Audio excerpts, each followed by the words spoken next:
그리스도인이 개인적인 생활에서든 공동체의 사역을 하면서 빠지기가 쉬운 함정 중에 조급함이라는 것이 있습니다.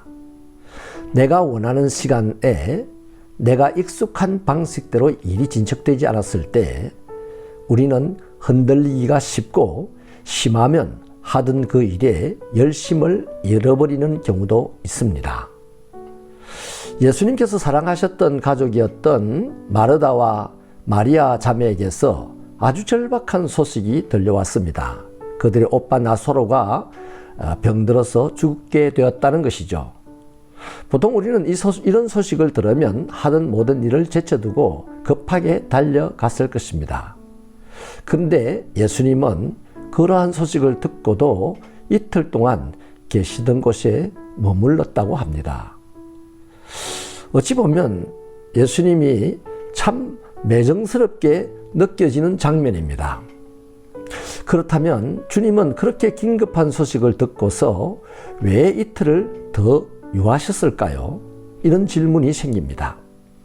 사절의 말씀을 보면 주님은 드러난 일보다도 더 큰 일을 계획하고 있음을 알 수 있습니다. 예수께서 들으시고 이랬을 때 이 병은 죽을 병이 아니다. 하나님의 영광을 위하며 하나님의 아들이 이로 말미암아 영광을 받게 하려 함이라고 말씀합니다. 사람들은 보통 자신이나 자기 주변에 현재 보이는 고통의 문제들을 주목합니다. 하지만 주님은 그 일조차도 하나님의 영광을 드러내기를 원하십니다. 분명하기는 예수님은 철저하게 하나님의 영광을 위하여 이 땅에 오셨고 또 그 영광을 위하여 일하셨습니다. 이런 점에서 우리 그리스도인들의 시각의 전환이 필요하다고 봅니다. 나의 시각이 아닌 주님의 시각으로 문제와 상황을 보는 그런 믿음의 성장이 필요하다는 것이죠. 솔직히요, 살고 싶은 것, 다시 말하면 죽음을 두려워하는 것은 인간의 근본적인 본능입니다. 주님께서 제자들에게 유대로 다시 가자라고 말씀을 하셨을 때 제자들은 랍비여, 방금 유대인들이 돌로 치려고 하지 않았습니까?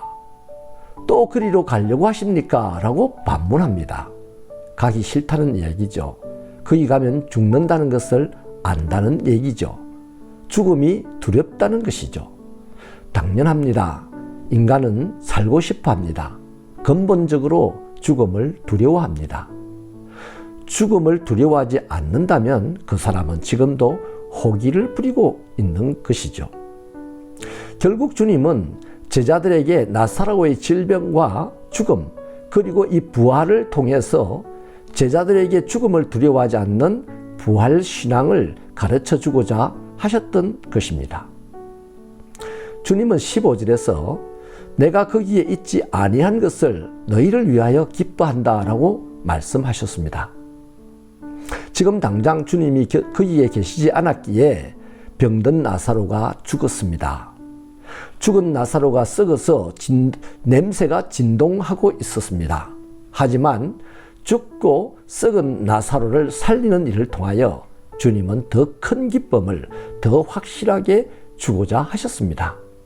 그러니까 예수 믿는 사람이 당하게 되는 고통의 크기나 길이는 하나님의 영광을 위한 또 우리 자신이 누리게 될 큰 기쁨을 위한 숙성 과정이라고 생각하면 좋겠습니다. 이런 차원에서 보면 우리가 하나님을 더 알아가는 만큼 우리 자신의 복잡한 인생의 문제들은 하나님의 영광을 드러낼 기회라는 것으로 여기게 될 것입니다. 이렇게 되면 복잡하고 힘든 상황 가운데서도 주님이 주신 평안과 기쁨 같은 것은 잃어버리지 않게 되겠죠. 주님은 요한복음 11장 25절로 26절에서 유명한 말씀을 하셨습니다. 나는 부활이요 생명이니 나를 믿는 자는 죽어도 살겠고 무릇 살아서 믿는 자들은 영원히 죽지 아니하리니 이것을 네가 믿느냐라고 하셨습니다. 사실 이 사실을 믿는 것이 그리스도인의 참된 믿음이죠. 이 사실을 믿으신다면 우리 삶에서 주님의 응답이 지체된다고 그렇게 실망하지 않을 것입니다. 급해서 만든 자식이 불행을 몰고 온 이스마엘입니다. 그러나 기다리고 기다려서 늦게 태어난 자식이 웃음과 행복을 몰고 온 이삭입니다. 우리 삶의 고통스러운 문제 앞에 주님의 응답이 지체될 때 하나님의 영광이 크게 드러날 것을 잊지 않기를 소원합니다. 하나님, 우리의 신앙이 세상의 문제들에게 집중하는 것이 아니라 문제 많은 세상 가운데서도 하나님의 영광에 집중하여서 소망 가운데 견디게 하여 주시고 기다리는 자가 되게 하여 주셔서 아버지 하나님의 응답이 임할 때에 온전히 우리 안에서 밖에서 주변에서 온통 하나님의 영광이 드러날 수 있도록 은혜를 베풀어 주옵소서. 예수님의 이름으로 기도하옵나이다. 아멘.